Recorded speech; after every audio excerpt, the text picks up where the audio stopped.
we today? Good. During his inaugural address, President Trump promised that America would be a manufacturing nation once again, and liberal pundits mocked him for it. But those critics were proven wrong once again. On the heels of President Trump's Oval Office meeting with Apple CEO Tim Cook last week, Apple just announced its largest ever commitment to American jobs and industry, with plans to spend and invest more than $500 billion in America over the next 4 years. Over the course of the current Trump administration, Apple plans to hire around 20,000 new workers, creating high-paying jobs right here in America. And the investment isn't limited to one specific region of our country. Apple teams and facilities will expand all over our country, in Arizona, California, Iowa, Nevada, North Carolina, Michigan, Oregon, Texas, and Washington. With President Trump in charge, America is open for business. Apple CEO Tim Cook said it best in the company's announcement: "We are bullish on the future of American innovation." On top of this incredible Apple announcement, President Trump already announced more than $1 trillion in pledged investments into the United States. And on another important note that the American people entrusted President Trump to fulfill, this administration's efforts to seal the border continue to prove extraordinarily successful. In President Trump's first month back in office alone, illegal border crossings hit lows not seen in decades, down 94% over the past year, while interior arrests are up 134%. And this past Saturday, this is a significant statistic that I wanted to share with all of you, there were only 220 illegal border crossings on Saturday. This is a 15-year low. Think about that in comparison to the amount of illegal border crossings we saw under the previous administration. Fox recently reported that a San Diego migrant shelter is closing its doors after saying they have not received new asylum-seeking families or individuals since January 20th. We all know what happened on January 20th, don't we? And yesterday, New York City Mayor Eric Adams announced that the massive Roosevelt Hotel migrant shelter in Manhattan will shut down in the next few months. We're also seeing a reverse migration effect. There are now verified reports from the Associated Press of migrants abandoning their journey to the United States and heading back home. This is the first time the Border Patrol has received these reports since 2020, during President Trump's first term. The returning migrants claimed in interviews that the new heavy security posture adopted by the Trump administration was a significant reason for their decision to return to the countries of their origin. Overall, the American people continue to overwhelmingly give President Trump very positive remarks. Nearly every one of President Trump's policy initiatives are receiving strong majority support, and I have noted that in every briefing since Inauguration Day. 81% of Americans support deporting illegal migrant criminals from our nation's interior. 76% of Americans support the DOGE-led efforts of a full-scale investigation to find and eliminate fraud and waste in government expenditures.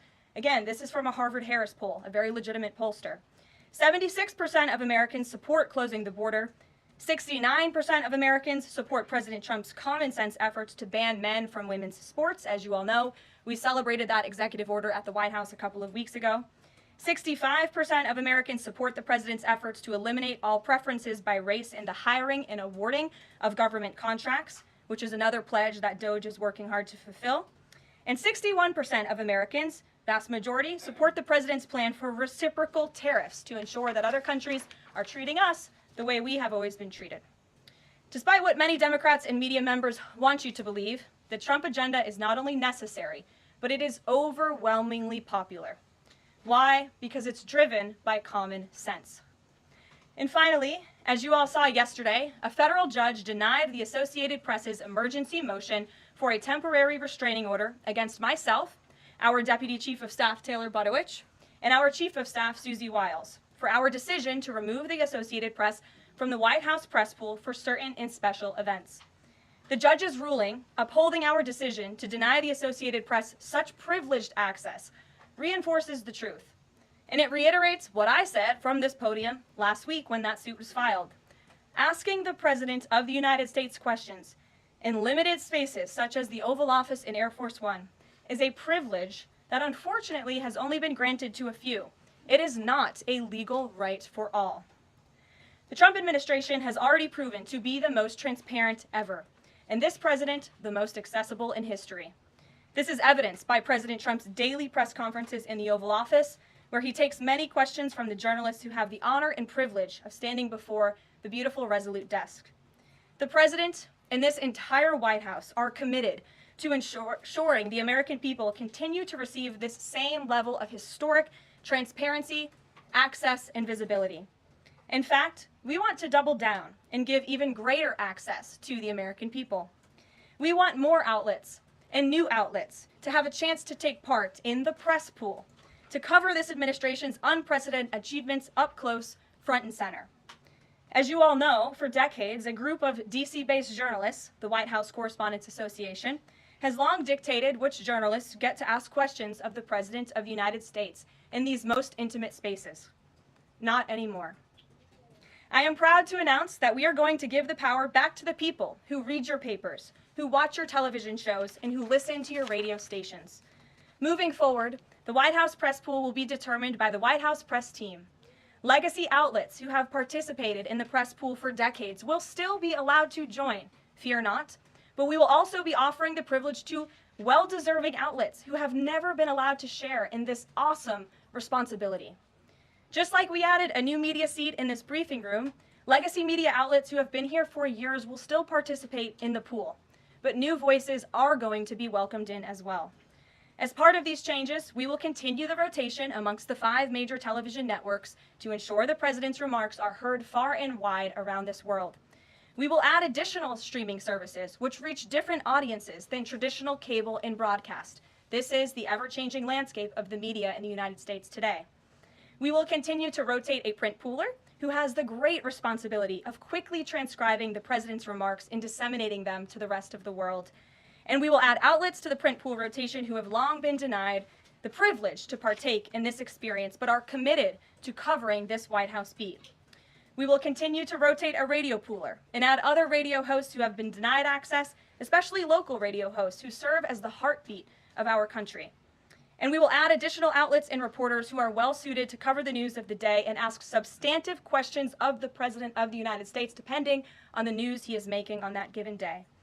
This administration is shaking up Washington in more ways than one. That's what we were elected to do. As I have said since the first day behind this podium, it's beyond time that the White House press operation reflects the media habits of the American people in 2025, not 1925. A select group of DC-based journalists should no longer have a monopoly over the privilege of press access at the White House. All journalists, outlets, and voices deserve a seat at this highly coveted table. So by deciding which outlets make up the limited press pool on a day-to-day basis, the White House will be restoring power back to the American people who President Trump was elected to serve. So in that note, in our new media seat today, we have Shelby Talcott, who is a White House reporter for Semaphore. In 2022, Semaphore launched as a global digital news platform with the aim of bringing meaningful innovations to the news industry. Today, they have nearly 1 million newsletter subscribers spanning 11 separate editions. With that, Shelby, I will take your questions. Thanks, Caroline. I've got 2 for you. One on foreign policy. Over the weekend, the President's Special Missions Envoy, Rick Grenell, was talking about Venezuela, and he said that the President isn't someone who wants regime change. Other administration officials have made clear that they don't see Maduro as the rightful leader. What is this administration's policy on a new government in Venezuela? I think the President has made his position on Venezuela quite clear. He stands in opposition to the Maduro regime, and Secretary Rubio has spoken on this extensively as well. And then on DOGE, last night Elon Musk said that a failure to respond a second time will result in termination. Will there be additional rounds of the "what did you do this week" email from DOGE to federal workers, and what's the guidance on the federal workers who have been instructed by their agencies not to reply? So a couple of things on this. First of all, let's just take a step back and talk about this idea. The President sent out a truth last weekend to Elon Musk saying he loves everything Elon is doing and he wants him to be even more aggressive because DOGE thus far has proven incredibly successful in making our government more efficient. And so Elon and DOGE came up with this idea. Elon has implemented this at his private companies. It has proven successful. And it's a very simple idea when you think about it. All the Office of Personnel Management is asking, all this administration is asking, President Trump is asking, is for federal workers who live off of the American taxpayers' dime to send 5 bullet points of what they have done in the previous week. That is all we are asking for. And so the Office of Personnel and Management sent out additional guidance last night. Those responses should be directed to agency leadership, and the president defers to his cabinet secretaries, who he's obviously entrusted to pursue the guidance relative to their specific workforce. And for some of the agencies that you've seen who have said, please don't send these emails, it's in their best interest for that specific agency, and the president supports that. And let me be very clear, the president and Elon is his entire cabinet are working as one unified team, and they are implementing these very common sense solutions. You're welcome. Jackie. Thank you. One follow-up on that question. So about the deadline, Alina Habba said that you have until tonight. Elon Musk said a failure to respond a second time would result in termination. So is that a real deadline? Should federal workers be looking to that guidance, or should they be looking to the agency heads? Like, what is the actual deadline? So again, the agency heads will determine the best practices for their employees at their specific agencies. Again, this was an idea that Elon come up with. DOGE worked with OPM to actually implement the idea, and the secretaries are responsible for their specific workforce. And this is true of the hirings and the firings that have taken place. And we advise federal workers, unless your agency has dictated you not to respond to this email. In fact, I can announce that we've had more than 1 million workers who have chosen to participate in this very simple task of, again, sending 5 bullet points to your direct supervisor or manager, CCing OPM. I actually participated in myself. It took me about a minute and a half to think of 5 things I did last week. I do 5 things in about 10 minutes, and all federal workers should be working at the same pace that President Trump is working and moving. We have a country to save, and we want this federal government to be responsive to the needs of the American people who re-elected this president to have historic, massive reform, and that's what the intention of this idea is. Can you clarify one thing, though? Because Elon Musk also said that a reason that they wanted this 5 things email was just to see if people are actually alive, citing that there are some federal workers who might not even be alive. So meantime, NBC is reporting that these responses are going to go into an AI generator to evaluate whether these jobs are necessary. So is it just to see if people are actually working, or is it an effort to maybe cut some of those jobs? I have not seen that NBC News report, and I haven't heard that from DOGE or from Elon himself. Again, this is to ensure that federal workers are not ripping off American taxpayers, that they are showing up to the office, and that they are doing their jobs. That's what the American people expect, and it's a very simple task to complete. I did it myself, and I was more than happy to do it because I'm very grateful that I am serving the American people on the American taxpayers' dime. Do you think DOGE should hire a spokesperson just so that Elon Musk doesn't put out tweets that then confuse federal workers? Are my press briefings not good enough for you, Jackie? John. Carol, thank you. In the ruling by Judge McFadden yesterday, who dismissed the lawsuit that AP brought against yourself and your team members here, President Trump, in there he said, why not just do away with the entire White House Correspondents Association along with it, because essentially they have no authority, they just usurped it. What is your reaction to that? Well, first of all, John, it's great to see you. And you are one of those individuals who has you're on a streaming platform that hundreds of thousands of people tune into every day. So it's great to see you in the briefing room. I did address that actually in my opening remarks by announcing that the White House press team in this administration will determine who gets to enjoy the very privileged and limited access in spaces such as Air Force One and the Oval Office. There are, as you know, look at this room, hundreds of journalists who show up to this building every single day and are not granted that luxury of flying on Air Force One and asking the President of the United States questions. And so we want to ensure, again, everyone has a seat at that highly coveted table. But alas, the legacy media outlets who have been doing this for quite some time and have invested resources into covering the White House, their spots will remain, just like they have in this briefing room as well. Sure. Steve. Could you give us an update on the negotiations around the Ukraine minerals deal, and when is President Zelensky going to come visit? So the president talked at length about this yesterday, the critical minerals deal with President Macron, and in the more than hour-long press conference he gave all of you in the Oval Office himself. There hasn't been significant updates since the president's remarks last night, but I will just reiterate his position. It's critical that this deal is signed. He expects President Zelensky to sign a deal.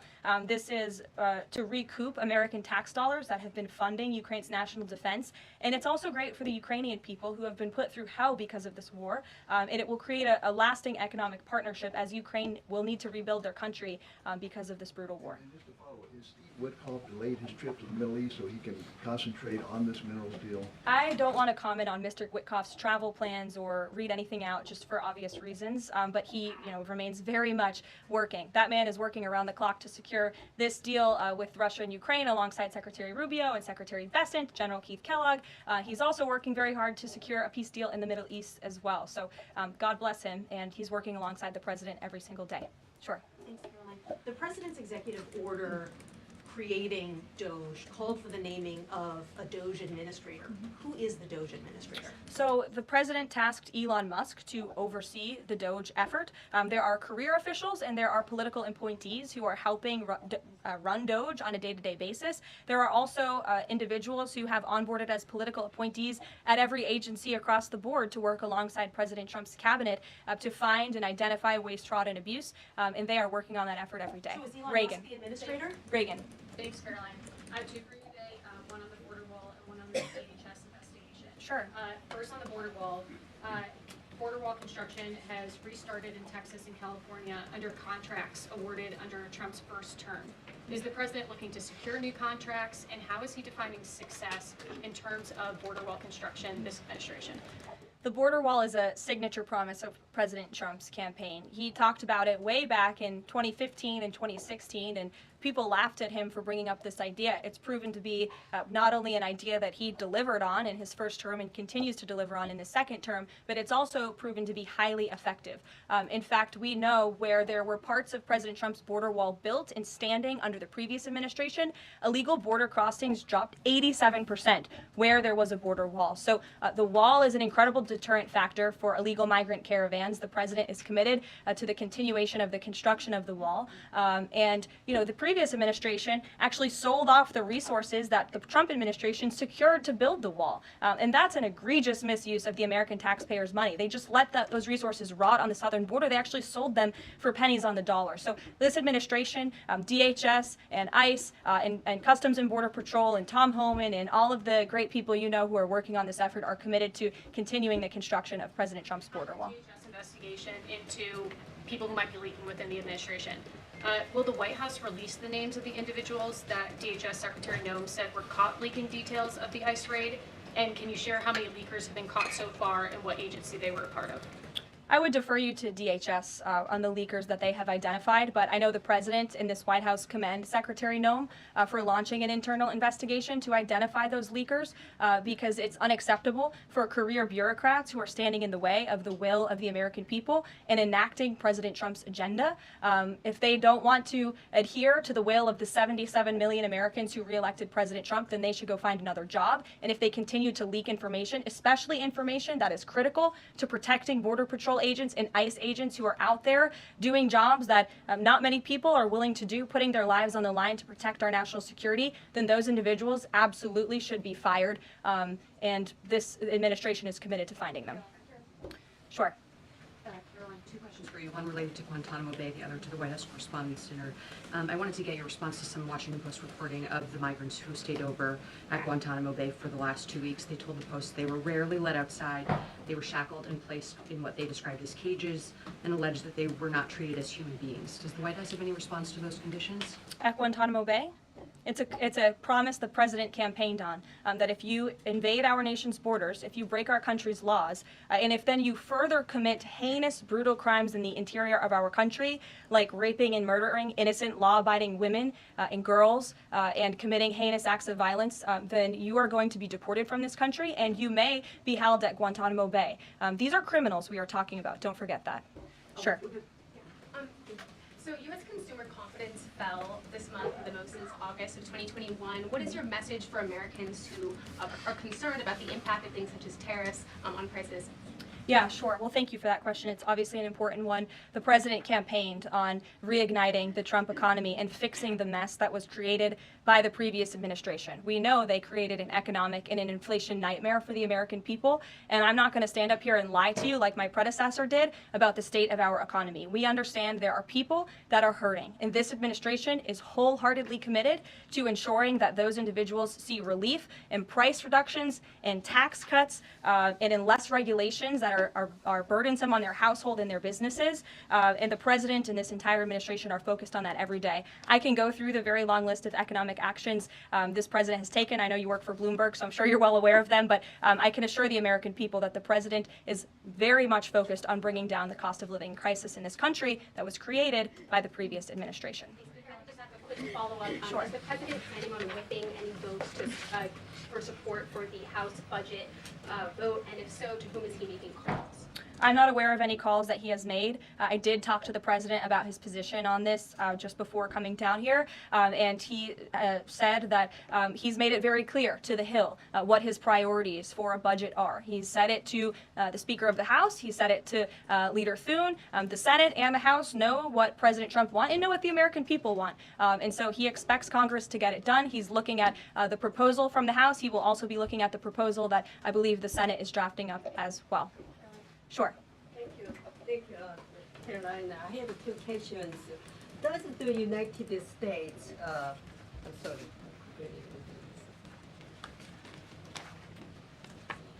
Well, why don't you identify your question and I'll come back to you. Sure, go ahead. So, what guarantee that Israel will withdraw from Lebanon soil after 2 weeks, as the ceasefire terms indicates? I'm not sure about the guarantee that you're referring to. I can tell you that this administration remains very much engaged. We know the deadline for the Phase 1 ceasefire is imminent. So Steve Witkoff, whom I mentioned earlier, and the president's administration and his team and the president himself remain very much engaged. We want to see the ceasefire continue, and the president has made it very clear he wants to see all of the hostages who have been held in captivity in Gaza returned home. Jeff. Carolyn, I was wondering if is Elon Musk going to attend the president's first cabinet meeting tomorrow? He is, as a matter of fact. I spoke to the president about that before coming down here as well. And Elon, considering he is working alongside the president and our cabinet secretaries, this entire administration will be in attendance tomorrow just to talk about DOGE's efforts and how all of the cabinet secretaries are identifying waste, fraud, and abuse at their respective agencies. We look forward to the meeting tomorrow, and I think you'll be hearing from the president and his cabinet where they're on campus tomorrow. I hope you guys are excited. So some of those cabinet members were caught off guard by the email. Nobody was caught off guard. A few departments said they were caught off guard. The FBI was, the DOJ was. Did anonymous sources say that, or did the cabinet secretary say that? The cabinet secretaries and others have said that they were not aware that this was happening. So I'm wondering, will there be a give and take tomorrow at the cabinet meeting? Is Elon Musk or the president open to any type of dialogue about who is actually in charge of the chain of command of these workers? I would reject the premise of your question, Jeff. The cabinet secretaries have not said that. I know anonymous sources, probably career bureaucrats, have leaked that to many of you in this room. But as I said at the beginning of this press conference, everybody is working as one team, and the president respects the decisions of his cabinet secretaries to tell his staff, their staff, not to respond to that email because they did so out of interests of national security, and they don't want to obviously risk confidential information. It's pretty common sense. Dasha. Musk has obviously been doing a lot of work. He's been working every day, a lot of the time weekends. He is designated as a special government employee, which means that he can only work 130 days per year. Is the White House expecting him to limit his work to 130 days, or are you going to work around those rules? Do you want to see him extend beyond the 130 So today days? is February 25th, so I think we've been here about 35 days roughly. So ask me in another 100 days. Daniel. Caroline, thank you. You opened up with a major announcement from Apple, $500 billion, 20,000 jobs, doubling its advanced manufacturing fund. Yeah. What does that signal that such a global brand would make what it called its largest ever spend commitment just a month into President Trump's second term? What does that signal about his economic vision for the country?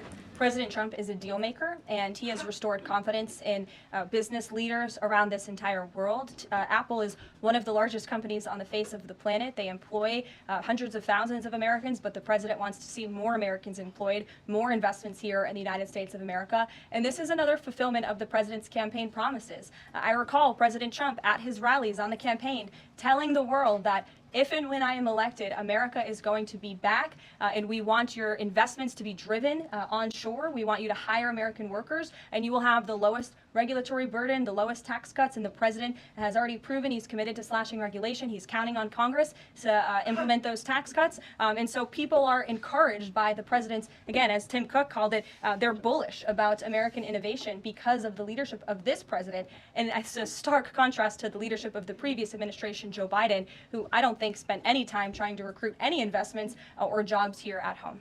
Mary.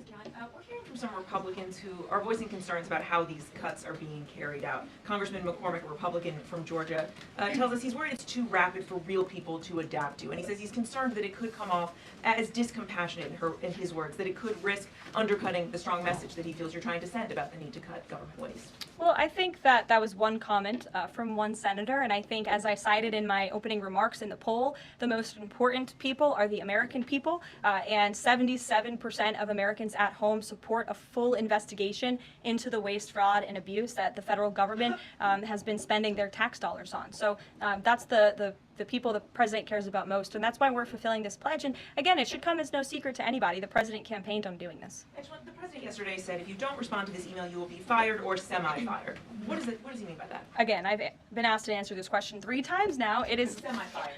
but it's in the memo. The president again has entrusted his cabinet secretaries to oversee their workforce. That's why he nominated them to be cabinet secretaries, and so federal workers can be directed to their agency leadership. Sure. Great, thanks, Caroline. I wanted to ask about a federal judge yesterday was saying that they didn't know who the DOGE administrator was and was asking the lawyer for the administration who it was, and the lawyer responded, I don't know the answer to that. Can you tell us who the administrator of DOGE is? Again, I've been asked to answer this question. Elon Musk is overseeing DOGE. No, Elon Musk is a special government employee, which I've also been asked and have answered that question as well. There are career officials at DOGE. There are political appointees at DOGE. I'm not going to reveal the name of that individual from this podium. I'm happy to follow up and provide that to you. But we've been incredibly transparent about the way that DOGE is working. John. Thanks a lot, Caroline. Since your last briefing, there have been some personnel moves that have been announced by the president, and I wanted to ask you about them. One was the president replacing the chairman of the Joint Chiefs of Staff, General C.Q. Brown Jr. What was the reason for the president naming a replacement for General Brown? And then I'll follow up with another personnel announcement that's been made over the last few days. He thinks he's doing a bad job, and it's time for a shakeup at the Pentagon. They failed 7 audits in a row. The trust in our United States military amongst the war fighters is low. The president is shaking up the Pentagon and the Department of Defense, of course, with Secretary Hegseth leading, and he has the right to do that. It's actually quite common from administration to administration to do such a thing. The president, when he swore him in as the Chief of Staff for the Air Force, called him a great man and a great gentleman. Does he distance himself from the remarks that he made back in August of 2020? I think replacing him speaks for itself. James. One other one, if I'm sorry, thank you. On the FBI, the president also announced a new deputy director of the FBI, Dan Bongino. From what has been reported, and maybe this is not accurate reporting, you can tell me, the FBI director, Kash Patel, informed Republican senators that it would be an individual named as the deputy who was a special agent currently at the FBI, and of course Mr. Bongino is not. What was the reason for naming Mr. Bongino to this position, and was Mr. Patel not correct in making that assurance to those senators? I'm not sure if anybody in this room has listened to Mr. Bongino when he talks about the past corruption at the FBI, when he talks about his experience serving for the United States Secret Service. This is a man who loves his country and who has honorably served our country in ways that many people have not. He understands the depth of the corruption at these institutions, which the American people reelected President Trump to shake up. And I think it's quite despicable to see many networks in this room who have had chyrons on their television screens labeling Mr. Bongino as a far-right podcaster. He is not. He is a former law enforcement agent. He is a former Secret Service agent who put his life on the line to protect this country, and that is why the President of the United States has entrusted him for this important role. He's also an outsider to this Washington swamp, and we often see that when outsiders are appointed to such coveted positions, a lot of people in this city get very, very nervous, and they should be, because Dan Bongino and Kash Patel and Attorney General Bondi are focused on rooting out the corruption at these agencies and ending the weaponization of government once and for all. I'd like to end with something. As you all know, you know what, James, I'm feeling generous. Go ahead. I will take it. Thank you, Caroline. Sure. I wanted to ask Don't make me regret this. I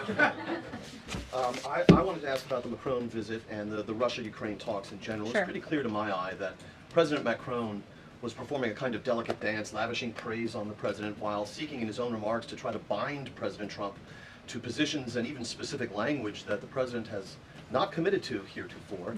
One of the most bracing comments from President Macron was when he said that the deal that President Trump is negotiating with the Russians must not be, quote, a surrender for Ukraine. All of the public points that we have heard from President Trump, from Secretary Hegseth, and from other administration officials talking about these negotiations have averred to, quite openly, to concessions from the Ukrainians that will have to be made. The minerals deal, the abandonment of their NATO ambitions, and other elements.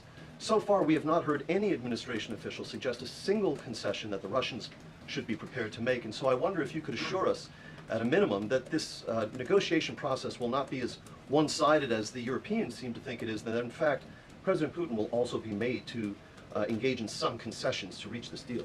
Well, I think the president knows how to make a deal better than anyone who has ever assumed the office of the American presidency. And in order to make a deal, you have to bring both sides to the table. And typically when you make a good deal, both sides leave that table a little bit unhappy. I'm not going to outline the concessions that the president and his team are engaged in discussing. These are obviously ongoing negotiations, and it would be unwise of me to impede them from this podium. But the president has made significant improvements in ending this conflict. He is committed to seeing an end to the war. He wants to see the bloodshed and the killing stopped. He wants to stop seeing young men being killed and slaughtered. This has been going on for far too long. The president inherited this mess because of the incompetence of the previous administration, and he's committed to fixing it. And he's made, some of those concessions clear, but I'm not going to get ahead of him on additional ones. But he is wholeheartedly committed to striking a peace deal in Russia and Ukraine, also in the Middle East. Thank you very much, guys. Good to see you. We'll see you later.